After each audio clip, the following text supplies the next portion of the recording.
Selamat siang para netizen dimanapun kita berada. Salam inspirasi bagi kita semua. Agak aneh juga ternyata hari ini begitu kan. Andre Rosiade dia mengatakan bahwa Prabowo perintahkan tak ungkit perjanjian Anies. Ada apa begitu? Prabowo saja Pak Fadlizon enggar berkomentar seperti ini karena sudah tahu begitu kan. Konsekuensinya sudah tahu apa yang sebenarnya. Kenapa Pak Sandi masih keluar-keluar seperti itu? Itu yang menjadi pertanyaan hari ini begitu. Kalau Pak Sandi ingin ke sana loncat sini begitu, ingin ngebet menjadi calon presiden, ingin diperhatikan oleh pendukung pro pemerintah, ya salah menurut saya pribadi. Langkah itu menurut saya pribadi langkah blunder menurut saya ya. Karena hari ini sudah mengklarifikasi Pak Anies Baswedan ternyata uang itu bukan uang Pak Sandi, tapi uang pendukung ya yang kemudian mendukung Anies dengan Pak Sandi waktu itu begitu. Kenapa Pak Sandi mengatakan mau istihoro seolah-olah punya uangnya sendiri? Ini ada kebohongan besar kalau seperti ini terjadi kepada Pak Sandi begitu, bahkan blunder begitu kan. Tetapi mari kita baca terlebih dahulu beritanya seperti ya. Ini saya bacakan terlebih dahulu dari si Andre ini ya. Yang pertama yang kami dari Partai Gerindra sudah diinstruksikan oleh Pak Prabowo tidak usah mengungkit-ungkit jasa-jasa kebaikan masa lalu, kata Andre Rosiade. Ada apa? Ketika ada diskusi yang ngebet sekali mereka begitu kan. Itulah mereka. Jadi sudah ketahuan begitu. Gue perang di medsos setiap hari dukung Prabowo. Setiba dia berkhianat masuk kubu lawan, sakitnya tuh di sini. Gue bersumpah ya, tidak akan milih Prabowo dan gembosin Prabowo biar dia tetap jadi calon presiden abadi. Ya menurut saya pribadi inilah demokrasi kita yang harus kita hargai begitu kan. Ya masuk ke koalisi oposisi itu tidak menjadi masalah sebenarnya, tapi perlu diingat ya rakyat yang berjuang, yang berdarah-darah itu yang kemudian ya harus difikirkan juga begitu. Yang konsisten sekali yaitu partai PKS begitu, menjadi oposisi ya oposisi begitu kan. Ini yang menjadi partai yang seharusnya didukung begitu kan. Ibarat ngaku kamu juga mulai, kamu yang mengakhiri ini. Rakyat juga boleh kesal dengan pilihan 2019 yang lalu. Sumber pilih Anies. Jasa-jasa apa ya? Baca arti simbiosis mutualisme G ini. Pred main driver Gerindra ternyata sama aja sama PDP ya. Inilah kaligrafi Anies Baswedan kan sudah tahu sekarang klarifikasinya begitu kan. Prabowo lagi Prabowo emang nggak ada yang lain. Banyak sekali yang mengkritik mereka begitu kan. Kalau gitu hapuslah tweet yang tidak jelas itu bang. Ditagih juga ternyata begitu kan. Makanya rekam jejak itu sampai kapanpun itu ada begitu kan. Jadi tidak boleh menghapus rekam jejak dan sebagainya, padahal ya semuanya itu adalah ketahuan di situ begitu. Tenang saja Pak Andre Rosiade, kami juga akan melupakan pilihan kami 2019 yang lalu. Dengar-dengar buzzer Abu Janda dan si Ferdinand gabung ya bang, ya tidak menjadi masalah mau gabung ke situ begitu. Tapi Abu Janda sudah masuk di situ begitu kan. Kalau dana kampanye Prabowo Sandi dari masyarakat gimana Pak Bro? Ya itulah demokrasi, ada pro dan ada yang kontra begitu kan. Gak usah ungkit-ungkit masa lalu, tapi cangkemmu nyinyirin alias ceriwis, artinya cangkemmu gak ikut arahan pimpinanmu. Padahal Pak Prabowo dengan Pak Fadlizon biasa-biasa aja menanggapi hal seperti ini begitu kan. Kenapa kok masih menjadi bola liar? Ya satunya tujuannya adalah bahwa bagaimana berita-berita seperti ini digoreng untuk menggembosi ya karakter Anies Baswedan. Tetapi ya pada hakikatnya kok Anies Baswedan semakin melejit begitu kan. Ada apa begitu? Itu yang menjadi pertanyaan penting bagi kita begitu kan. Semakin dihina, semakin dibully, semakin naik begitu.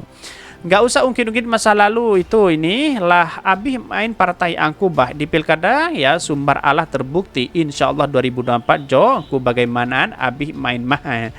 Kami juga sudah melupakan ketika lo booking cewek setelah dipakai lo gebrak itu di hotel apa sih.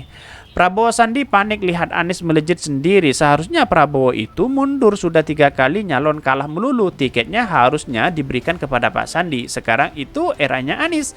Sandi, Ganjar, AHY yang muda-muda lah. Ini malah nyalon yang keempat. Wow, kali kalah berjilid-jilid. Ya bisa jadi diprediksi seperti itu begitu kan. Tetapi inilah politik, bisa cair bisa tidak. Sekarang menjadi lawan, besok menjadi kawan. Kira-kira seperti itu begitu. Tetapi mari kita baca terlebih dahulu beritanya seperti ini.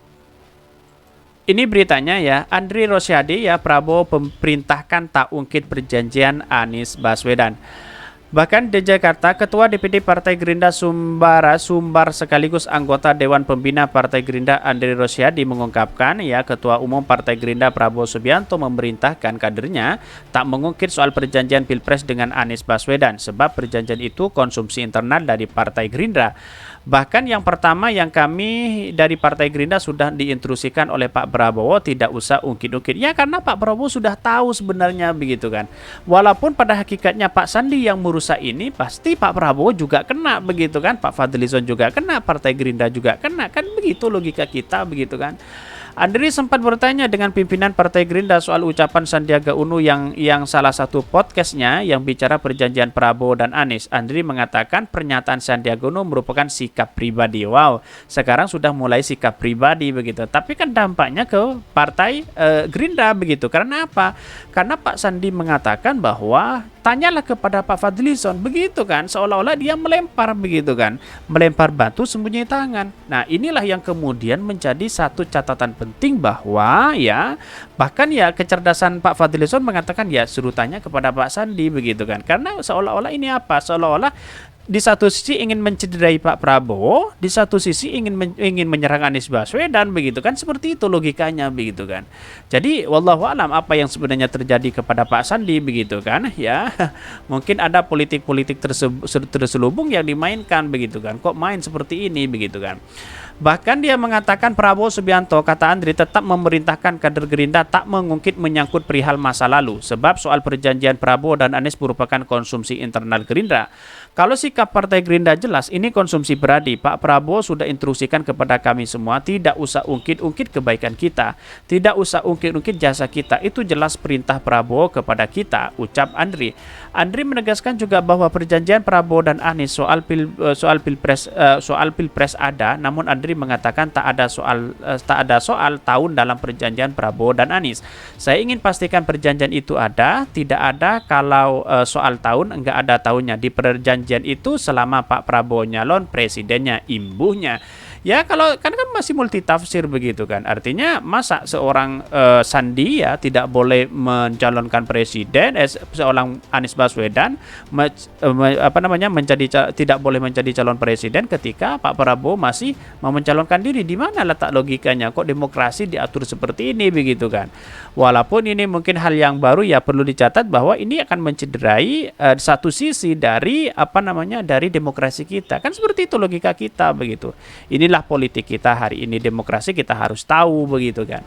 Jadi menurut saya pribadi langkah ini Pak Prabowo tidak menjadi masalah sebenarnya. Terus kemudian Pak Fadlizon tidak mempermasalahkan ini ya, karena waktu itu mungkin Pak Sandi lagi bingung ya, bagaimana caranya ingin mengkritik Anies Baswedan begitu kan ya. Ya bagi Demokrat dan Nasdem itu akan berspekulasi pembunuhan karakter terhadap Anies Baswedan begitu kan. Tapi untungnya ya relawan-relawan Anies Baswedan sampai hari ini tak gentar dengan masalah itu begitu, dianggap sebagai orang-orang yang mencederai kepada Anies Baswedan kan, kira-kira seperti itu begitu. Jadi logikanya masuk juga sebenarnya Partai Demokrat dan Nasdem yang berspekulasi itu begitu. Ada pembunuhan karakter kepada Anies Baswedan. Kira-kira seperti itu. Mungkin itu yang kami sampaikan. Tonton terus channel Hodari Podcast Rakyat ini karena ada berita-berita menarik dan viral setiap harinya. Salam para netizen, salam inspirasi bagi kita semua. Jangan lupa di subscribe channel YouTube Hodari Podcast Rakyat ini.